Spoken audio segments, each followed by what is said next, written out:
উত্তরাতে ঝিনেদা কেন্দ্রীয় বাস টার্মিনালে যে ন্যাক্কারজনক ঘটনাটা ঘটেছে, 3টা বাসে গভীর রাতে যখন সবাই ঘুমে এমন সময় 3টা বাসে কোনো দুর্বৃত্তকারীরা এসে অগ্নিসংযোগ করেছে। 3টা বাস পুড়ে গেছে। পরবর্তীতে পুলিশ এবং ফায়ার সার্ভিস এসে আগুন নিয়ন্ত্রণে আনে।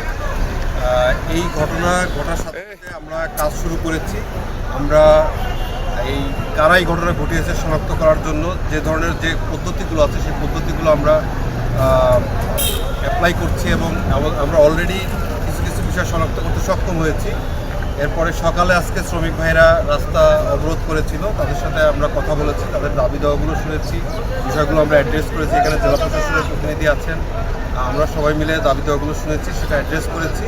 এখন ওনারা রাস্তাটা ব্যারিকেডটা খুলে দিয়েছেন। আমরা দ্রুততম সময়ের মধ্যে এই দুর্বৃত্ত যারা এই ঘটনা ঘটিয়েছে তাদেরকে আইনের আওতায় আনবো এবং ভবিষ্যতে যারা এই ধরনের ঘটনাকে ঘটাতে না পারে সেজন্য যে প্রিকশনসগুলো আছে সেগুলো আমরা গ্রহণ করব।